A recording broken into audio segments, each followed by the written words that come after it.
Hey, what if Facebook paid you for every like that you received or every friend that you recruited? Now, Facebook may not be that generous, but there actually is a site that is. Sue is the latest to jump into the social networking craze. The site launched last week, and it's based off a platform that gives 90% of its ad revenue back to users. Here to explain exactly how it works and how you could put more buck in your bank account, Sue founder Sebastian Sobczak. Hope I got that close. Sebastian, to give back 90%, I mean, that's obviously a very enticing lure. And we all hear about these YouTube stars, and everyone's starting to think about, hey, how can I make money myself? I mean, this sounds almost too good to be true. It may sound like that, but it's actually true. So YouTube started this amazing thing where you have to reward the content creator, and they've created this global expanding business model that's been very successful.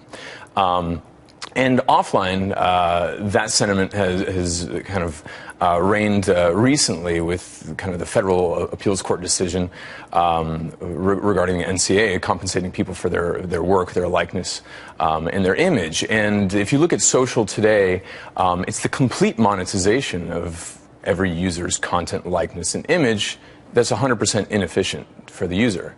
And so if it's... Although, let's point out, users put their information on there voluntarily. Sure. They put it out there, so if somebody else is making money off of it, it's kind of tough to complain about that. Well, they're like radio stations playing everybody's song and not giving them a royalty. That's the way we look at it. And we don't think that's the ideal. And so we're just making it a little bit more efficient. I'm not saying sounds like you're making it a lot more efficient. 90%. Exactly. Is this, okay, would this be gross revenue or after a certain revenues? And so if you look at the billions of users that are being monetized to the tune of tens of billions of dollars annually, I mean, this is an amazing segue to be talking right after you're talking about Twitter and tomorrow's Facebook earnings. I mean, there's a lot of money being created and not being, I guess, efficiently distributed to the content creator, which is basically every social user. So imagine distributing 90% away. It's not our content and it's not our interaction, so we think the lion's share should be given away. Although the lion's share could be 51%. It could be. Yeah. It could be. But if you give the lion's share away, which is what we think is fair, and you see startups actually giving the lion's share away, being brokers, for example, Uber, they only take a 20% transaction fee. Airbnb is in the 6 to 12% range. Who are you going after, though? Okay, your platform goes after specifically maybe content creators. So you're going after Facebook.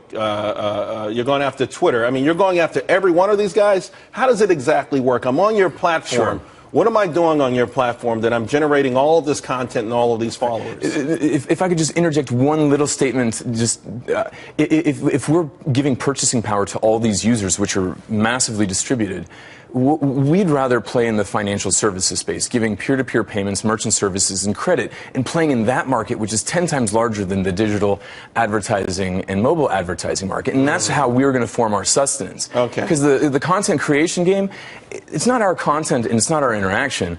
So give it away and play in the financial markets. And we can. So you create a loyal following because they're getting paid for something they've never gotten paid for. Their own but then content. You have to have a certain level of trust for them to do these financial transactions through you. Exactly. I mean, and that would have to come through a certain period of time. I'm happy you're going to give me a few bucks for my tweets, but now you're telling me to pay my bills through you. That's a whole different kettle of fish. And we don't start with paying bills. We start with donating to charities. So you can see all these amazing charities like Environmental Media Association, Charity Water, Food for the Hungry. These entities now can have donations or their message monetized, actually. We've got to go. How are you feeling right now? You're out there. How's it feeling? I mean, people knocking down your doors? Yes, really, absolutely. It's a tsunami actually of interest. So I would imagine it is. I think it's an amazing idea, and I like the way you want to segue into the bigger picture where there's more money and everyone could be happy. Sue, TSU. It's pronounced Sue though. That's a website. .co. .co. Thanks a lot, Sebastian. Thank you.